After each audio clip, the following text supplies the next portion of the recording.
Kembali lagi di Anik Juliati Channel. Video ini membahas soal-soal PTS, penilaian tengah semester atau UTS, ulangan tengah semester, mata pelajaran PPKN kelas 9, SMP atau MTS semester 2. Sebelumnya, jangan lupa untuk like, comment, share, dan subscribe ya, supaya kalian tidak ketinggalan video terbaru dari saya. Soal PTS, mata pelajaran PPKN kelas 9 ini tidak bisa sama persis dengan yang diujikan di masing-masing sekolah. Hal ini dikarenakan soal PTS disusun oleh masing-masing guru di setiap sekolah. Hanya saja, soal PTS pada video ini saya susun berdasarkan materi PPKN kelas 9 di semester 2, yaitu materi bab 4 tentang keberagaman masyarakat Indonesia dalam bingkai Bhinneka Tunggal Ika dan materi bab 5 tentang harmoni keberagaman masyarakat Indonesia. Secara umum, materi yang akan diujikan pada penilaian tengah semester 2 kelas 9 mata pelajaran PPKN ini adalah sama, sehingga nanti soalnya tidak jauh berbeda. Harapannya, dengan kalian mempelajari soal PTS mata pelajaran PPKN kelas 9 di semester 2 ini, kalian sudah memiliki gambaran yang jelas dan dapat digunakan sebagai sarana untuk berlatih. Semakin sering kalian berlatih mengerjakan soal, maka kalian akan merasa sangat mudah dalam mengerjakan soal PTS dan tentunya akan mendapatkan nilai terbaik. Di sini saya menyediakan link latihan soal PTS mata pelajaran PPKN kelas 9 semester 2 di bagian kolom deskripsi. Nah, sekarang coba kalian kerjakan dulu soal PTS mata pelajaran PPKN kelas 9 ini di bagian kolom deskripsi. Hal ini sangat penting untuk mengukur kemampuan kalian dalam memahami materi pembelajaran PPKN dan mengetahui kesiapan kalian dalam menghadapi penilaian tengah semester.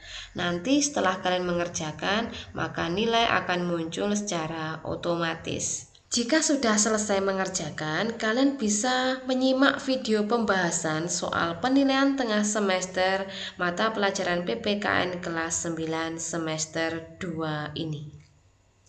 Baik, langsung saja kita bahas soal penilaian tengah semester 2 kelas 9, soal nomor 1. Bangsa Indonesia merupakan bangsa yang majemuk, baik dari suku, agama, adat istiadat, dan bahasa. Kemajemukan ini mewajibkan kita untuk bersatu. Pernyataan tersebut menunjukkan prinsip A. Kebebasan yang bertanggung jawab, B. Nasionalisme Indonesia, C. Bhinneka Tunggal Ika, D.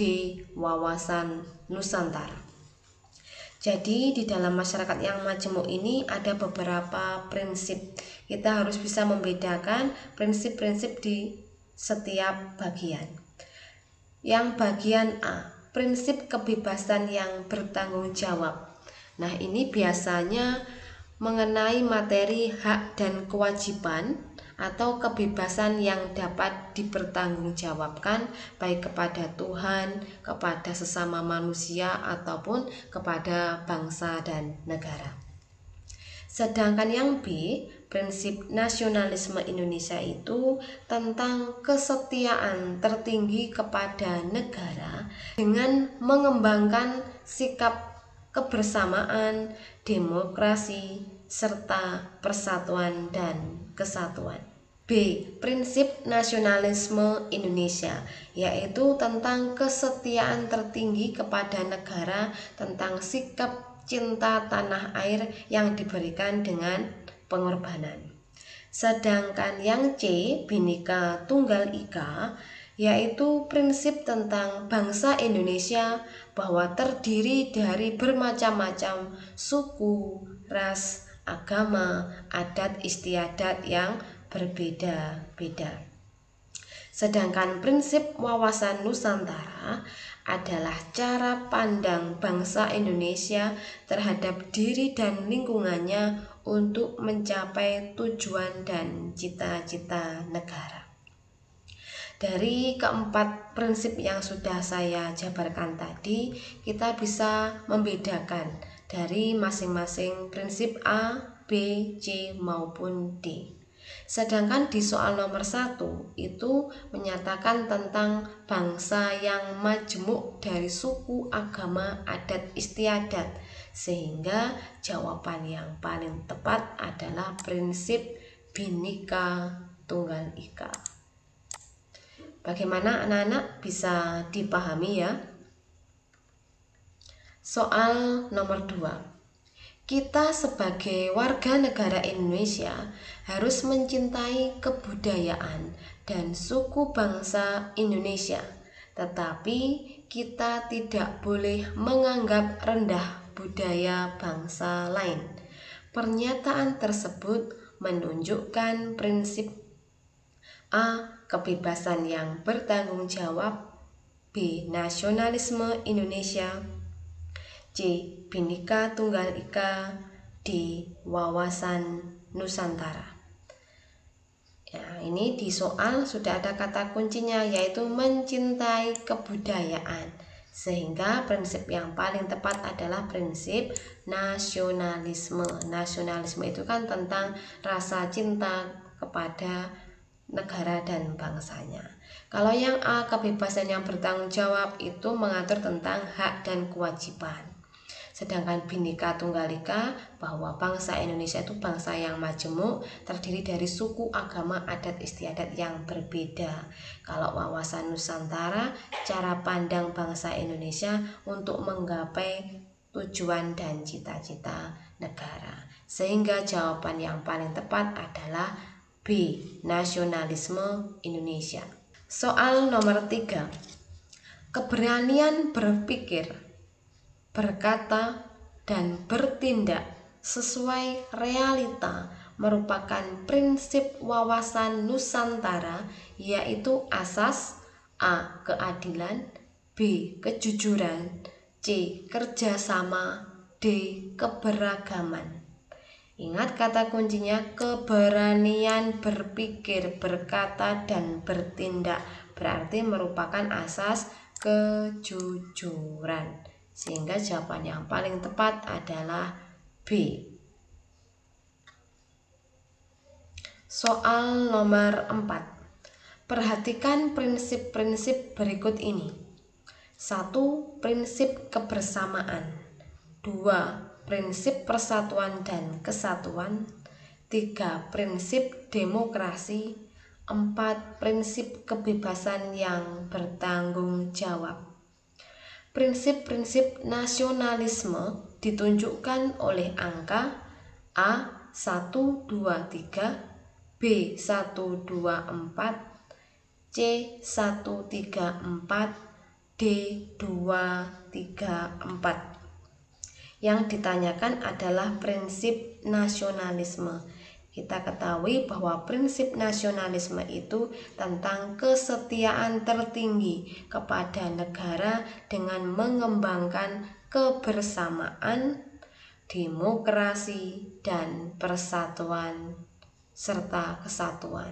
Sehingga jawaban yang paling tepat adalah 1, 2, dan 3. Jawabannya adalah A. Soal nomor 5. Setiap warga negara mempunyai kedudukan, hak, dan kewajiban yang sama. Pernyataan ini menunjukkan prinsip A. Kebebasan yang bertanggung jawab, B. Nasionalisme Indonesia, C. Bhinneka Tunggal Ika, D. Wawasan Nusantara. Ingat kita tadi sudah membahasnya tentang hak dan kewajiban. Jadi hak dan kewajiban itu identik dengan kebebasan yang bertanggung jawab. Sehingga soal nomor 5 jawaban yang paling tepat adalah jawaban opsi A. Soal nomor 6. Mengistimewakan salah satu suku, agama, golongan tertentu merupakan tindakan yang tidak sesuai dengan prinsip A. Nasionalisme, B. Bhinneka Tunggal Ika, C. Wawasan Nusantara, D. Kebebasan yang bertanggung jawab. Kata kuncinya adalah suku, agama, golongan. Berarti prinsip Bhinneka Tunggal Ika, berbeda-beda tetapi tetap satu, sehingga melanggar prinsip Bhinneka Tunggal Ika. Jawaban nomor 6 adalah yang B. Soal nomor 7. Masyarakat Indonesia merasa senasib, sepenanggungan, sebangsa, dan setanah air, serta mempunyai satu tekad dalam mencapai cita-cita pembangunan nasional. Hal ini menunjukkan prinsip A. Nasionalisme Indonesia, B. Bhinneka Tunggal Ika, C. Wawasan Nusantara, D. Kebebasan yang bertanggung jawab.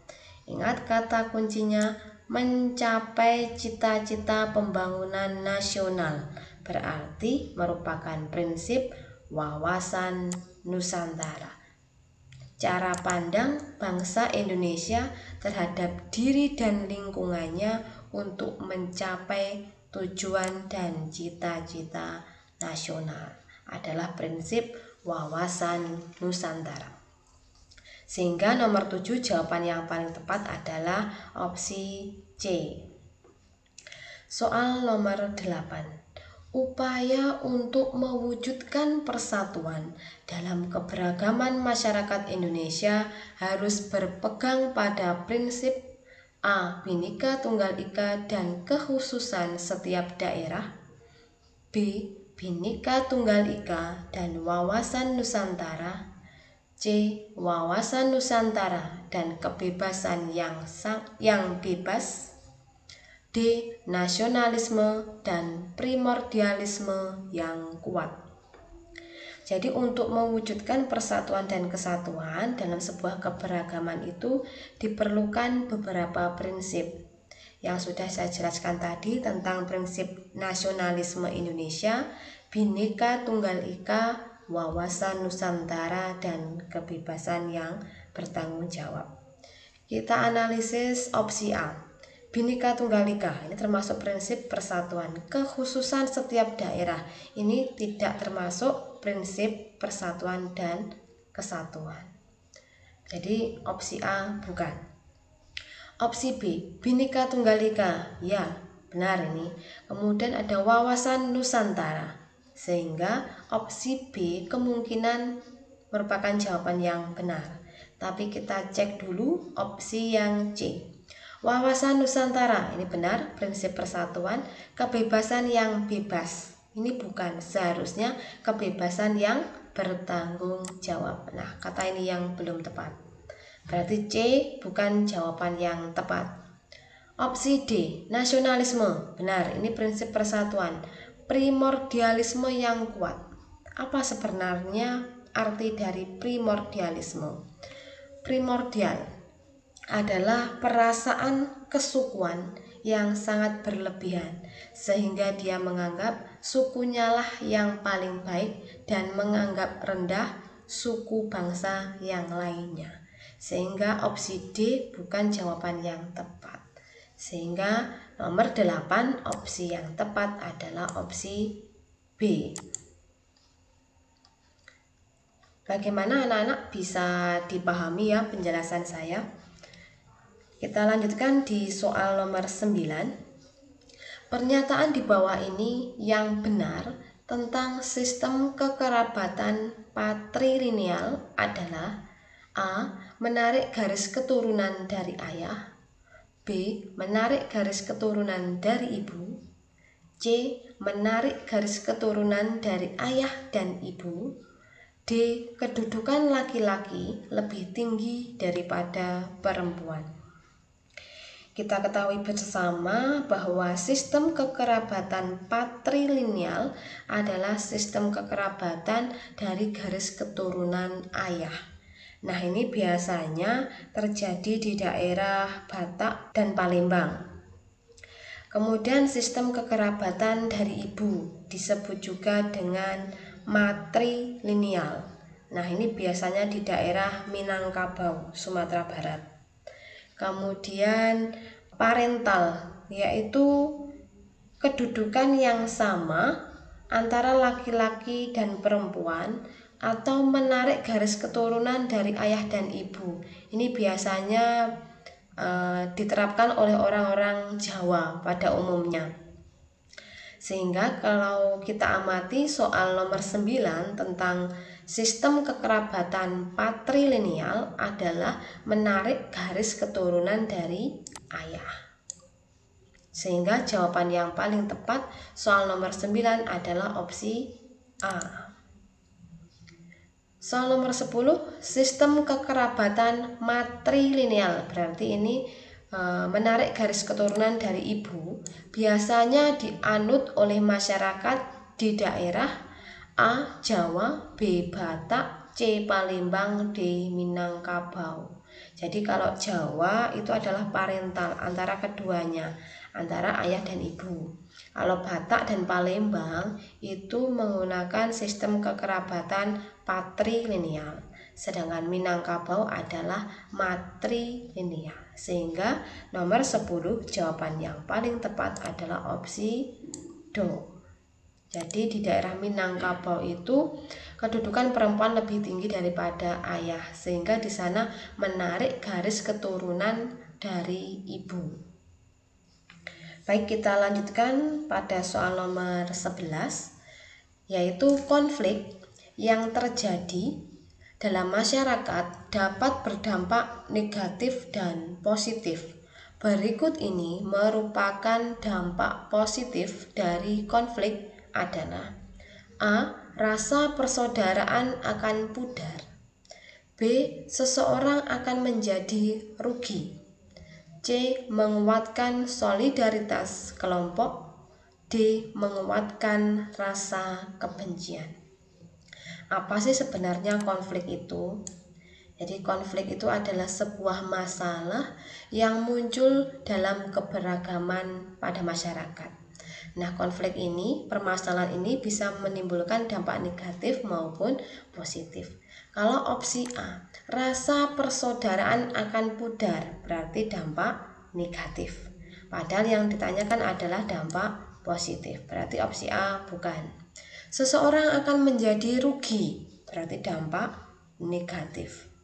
Opsi C, menguatkan solidaritas kelompok, kelompok yang solid, kelompok yang kuat, berarti dampak positif.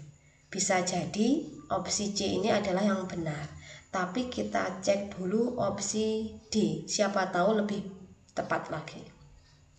Menguatkan rasa kebencian berarti dampak negatif. Sehingga soal nomor 11 jawaban yang paling tepat adalah opsi C. Karena yang ditanyakan adalah dampak positif dari sebuah konflik. Soal nomor 12. Keberagaman masyarakat Indonesia dapat memberikan dampak positif dan negatif. Dampak negatif dari keberagaman masyarakat Indonesia adalah A. Munculnya primordialisme. B. Memperkaya budaya bangsa. C. Memperkaya khasanah budaya bangsa. D. Tercapainya integrasi nasional berbineka tunggal ika. Ingat, yang ditanyakan adalah dampak negatifnya dari sebuah keberagaman. Kita analisis opsi A, yaitu munculnya primordialisme. Jadi primordialisme itu adalah perasaan kesukuan yang sangat tinggi sehingga dia menganggap sukunya yang paling baik dan menganggap suku bangsa lain adalah rendah. Nah, ini bisa jadi opsi A adalah yang benar. Tapi jangan terburu-buru dulu. Kita lihat opsi B, C, dan D. B. Memperkaya budaya bangsa. Berarti ini dampak dari keberagaman. Kalau yang C, memperkaya hasanah budaya bangsa, berarti dampak positif dari keberagaman. Kalau yang D, tercapainya integrasi atau penyatuan nasional berbineka tunggal ika, berarti dampak positif dari keberagaman. Sedangkan yang ditanyakan adalah dampak negatifnya, sehingga jawaban yang paling tepat adalah opsi A, munculnya primordialisme atau perasaan kesukuan. Baik, kita lanjutkan soal nomor 13.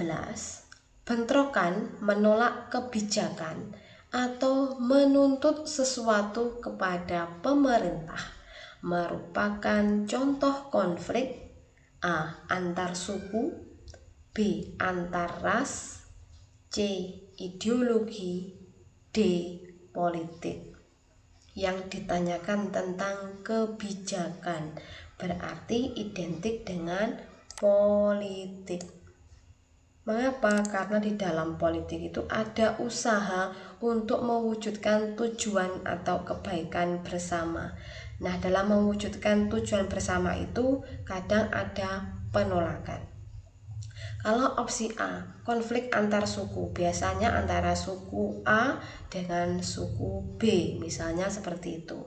Kalau konflik antar ras, berarti yang dikonflikkan itu adalah tentang bentuk fisiknya.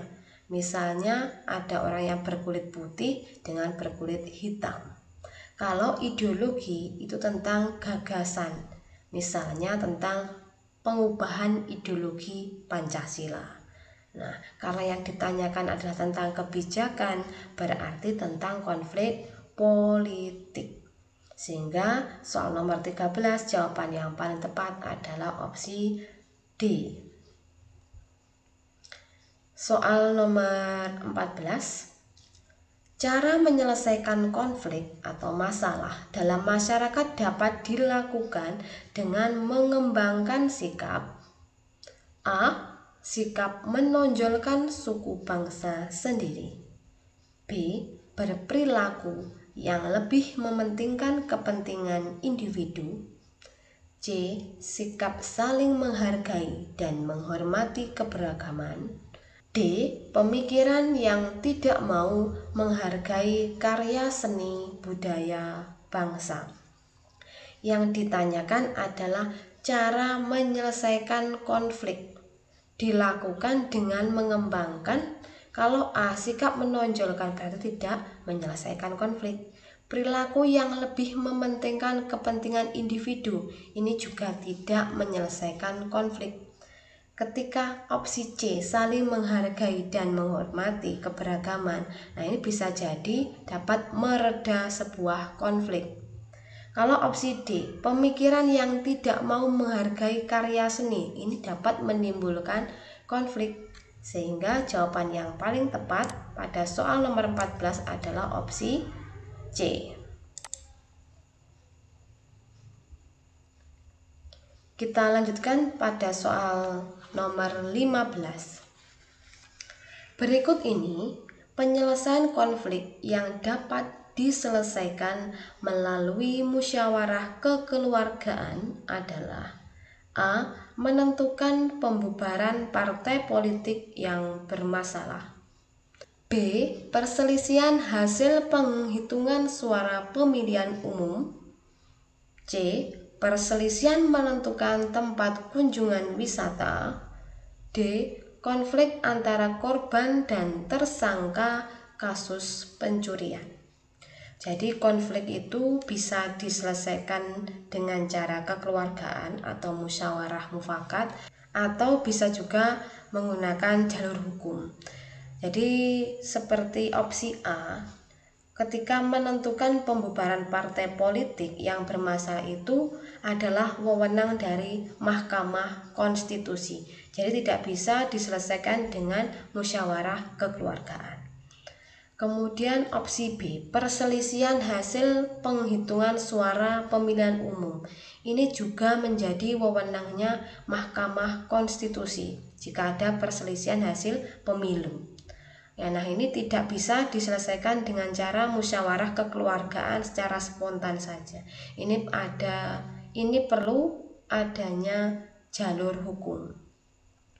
Kemudian opsi C, perselisihan menentukan tempat kunjungan wisata. Nah, ini bisa dimusyawarahkan, bisa didiskusikan secara kekeluargaan. Kalau opsi D, konflik antar korban dan tersangka kasus pencurian. Nah, ini perlu diproses berdasarkan hukum yang berlaku. Berarti jawaban nomor 15 yang paling tepat adalah opsi C. Soal nomor 16. Berikut ini merupakan upaya preventif dalam menyelesaikan konflik adalah melakukan pembubaran secara paksa, B. Mengembangkan sikap toleransi, C. Mendampingi korban kerusuhan, D. Menangkap oknum yang berkonflik. Jadi, upaya preventif itu adalah mencegah terjadinya sebuah konflik atau masalah. Bagaimana cara mencegahnya? Opsi A, melakukan pembubaran secara paksa. Berarti ini bukan mencegah, tapi menindak sesudah terjadinya konflik. Jadi opsi A bukan. B, mengembangkan sikap toleransi. Nah, ini termasuk mencegah terjadinya konflik. C, mendampingi korban kerusuhan. Nah, ini sesudah terjadinya konflik. D, menangkap oknum. Berarti sesudah konflik. Yang ditanyakan preventif atau sebelum atau mencegah terjadinya konflik adalah mengembangkan sikap toleransi. Sehingga jawaban nomor 16 yang paling tepat adalah opsi B. Soal nomor 17. Keberagaman bangsa Indonesia jika tidak dikelola dengan baik dapat menyebabkan konflik. Oleh karena itu, sikap yang seharusnya ditunjukkan adalah A. Meningkatkan toleransi dalam kehidupan bermasyarakat, B. Mengutamakan kepentingan pribadi daripada kepentingan umum, C. Memaksakan kehendak demi mencapai hasil keputusan bersama, D. Mengembangkan nilai-nilai budaya asing untuk menambah hasanah budaya bangsa.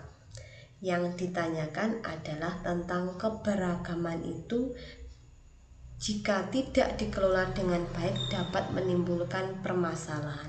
Hal yang harus kita lakukan apa?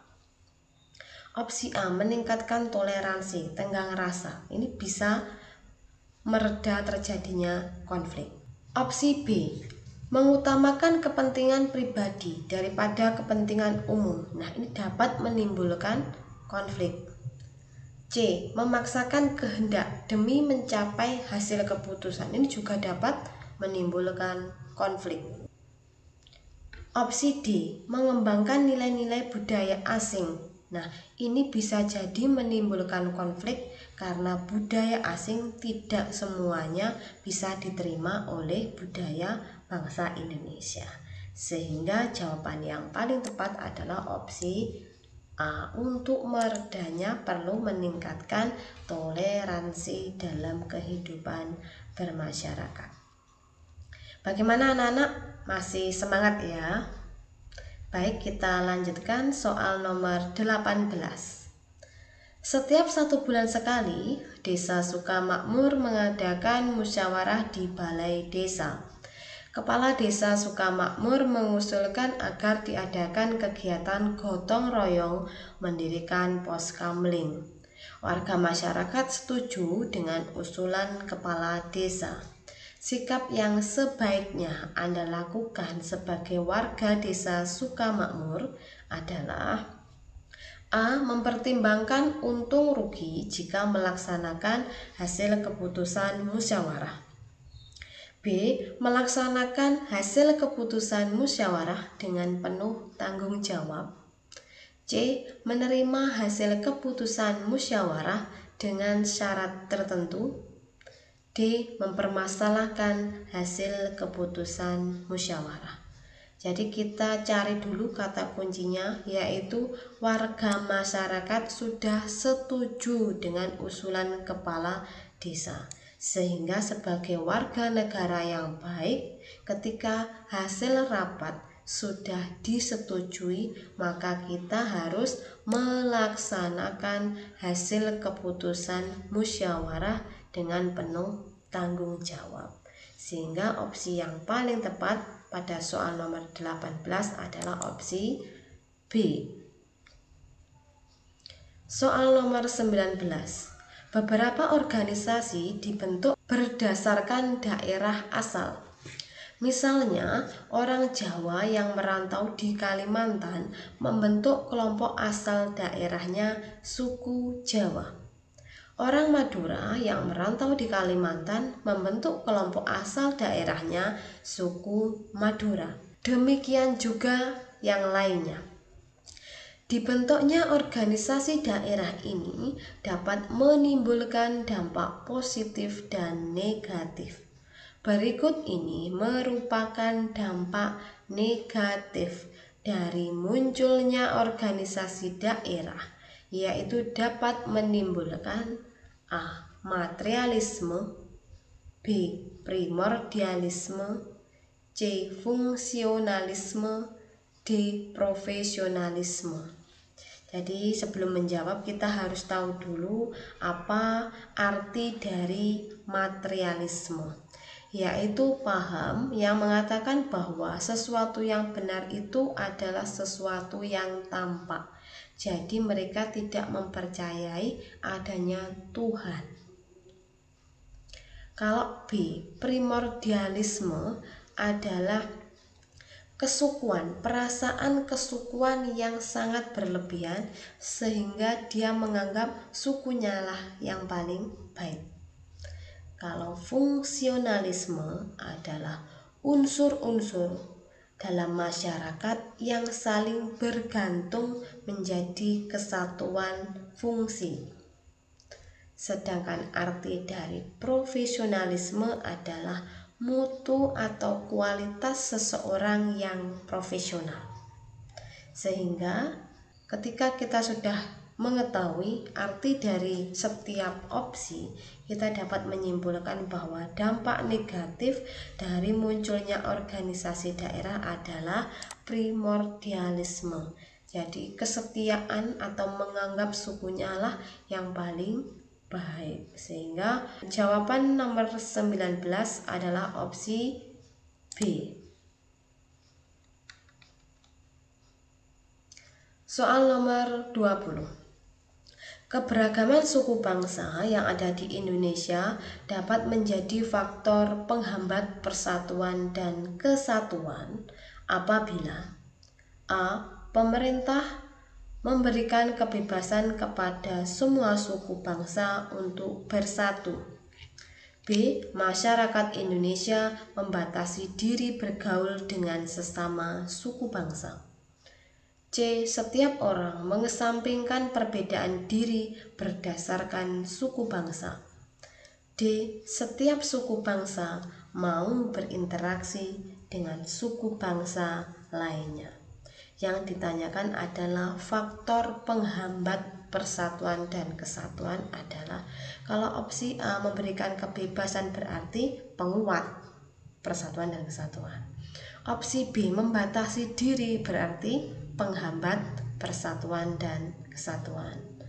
Kalau mengesampingkan perbedaan diri sehingga mereka mau mengakui perbedaan suku bangsa yang lain, berarti malah memperkuat persatuan dan kesatuan. Setiap suku mau berinteraksi, berarti faktor penguat. Sehingga faktor penghambatnya adalah masyarakat Indonesia membatasi diri untuk bergaul dengan sesama suku bangsa. Sehingga nomor 20 jawaban yang paling tepat adalah opsi B. Soal nomor 21. Perhatikan jenis-jenis konflik berikut. 1. Konflik ideologi. 2. Konflik antar suku. 3. Konflik politik. 4. Konflik antar ras.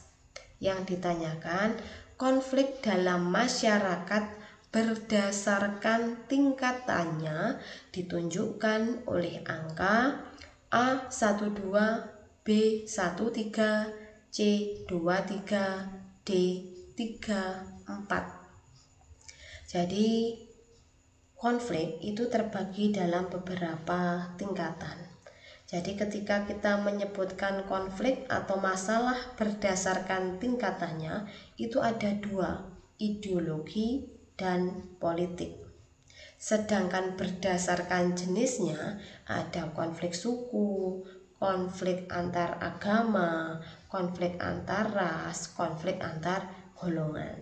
Sedangkan di soal nomor 21 yang ditanyakan adalah berdasarkan tingkatannya, yaitu ada konflik ideologi dan konflik politik. Berarti nomor 1 dan nomor 3. Sehingga jawaban yang paling tepat adalah B. Bagaimana anak-anak? Bisa dipahami ya? Baik, kita lanjutkan soal nomor 21. Korupsi berbahaya bagi kelangsungan bangsa dan negara. Pemerintah Indonesia terus berupaya memberantas korupsi baik secara preventif maupun represif. Upaya pemberantasan korupsi secara represif adalah A. Peningkatan pendidikan dan kebudayaan anti korupsi. B. Pelaksanaan sistem rekrutmen aparat secara adil dan terbuka. C. Penindakan para pelaku korupsi secara tegas tanpa diskriminasi. D. Pembentukan berbagai lembaga yang diperlukan untuk mencegah korupsi. Pada soal nomor 22 ini yang ditanyakan adalah memberantas korupsi secara represif. Artinya diadakan penindakan setelah terjadinya korupsi. Ketika kita mengamati opsi A, peningkatan pendidikan dan budaya anti korupsi, berarti melalui preventif atau pencegahan, jadi sebelum terjadinya korupsi. Pelaksanaan sistem rekrutmen secara adil dan terbuka itu juga preventif sebelum atau pencegahan. Penindakan para pelaku korupsi, nah ini adalah represif, berarti sudah ditindak setelah terjadinya korupsi. Kalau opsi D, pembentukan berbagai lembaga, berarti preventif atau pencegahan. Sehingga soal nomor 2 jawaban yang paling tepat adalah opsi C. Soal nomor 23. Anggapan bahwa suatu kelompok identik dengan kekerasan dan sifat suku yang kasar merupakan salah satu gejala masyarakat memiliki potensi menjadi penyebab konflik SARA, suku, agama, ras, dan antar golongan. Hal ini merupakan makna A. Stereotip terhadap suatu kelompok. B. Menguatnya etnosentrisme kelompok. C. Hubungan antar penganut agama yang kurang harmonis. D. hubungan antara penduduk asli dan penduduk pendatang yang kurang harmonis. Yang ditanyakan adalah anggapan, berarti adalah stereotip. Jadi stereotip itu adalah anggapan tentang apa? Suatu kelompok itu identik dengan kekerasan, identik dengan yang kasar. Itu adalah sebuah anggapan atau pandangan. Sehingga jawaban nomor 23 yang paling tepat adalah opsi A. Soal nomor 24. Persatuan berbagai corak yang beraneka ragam menjadi satu kesatuan yang utuh dan serasi disebut A. Kedaulatan, B. Kemajmukan, C. Persatuan dan kesatuan, D. Pertahanan dan keamanan. Persatuan berbagai corak yang beraneka ragam adalah persatuan dan kesatuan. Sehingga soal nomor 24 jawaban yang paling tepat adalah opsi C. Soal nomor 25. Perhatikan paham berikut ini. 1.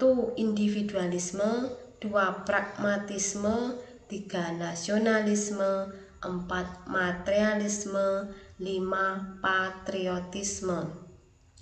Paham yang perlu dihindari oleh masyarakat agar tercipta kehidupan yang rukun dan damai ditunjukkan oleh angka A. 1, 2, 3, B. 1, 2, 4, C. 2, 3, 4, D. 2, 3, 5. Jadi sebelum menjawab kita harus tahu arti dari paham-paham berikut ini. Individualisme itu adalah sebuah paham yang menganggap dirinya sendiri itu lebih penting daripada yang lainnya. Kalau pragmatisme merupakan kebenaran suatu paham tergantung pada penerapannya bagi kepentingan manusia. Kalau nasionalisme adalah rasa cinta kepada negara dan bangsanya. Sedangkan materialisme, sesuatu yang benar adalah sesuatu yang tampak. Sedangkan patriotisme adalah rela berkorban untuk bangsa dan negaranya. Nah, yang perlu dihindari apa?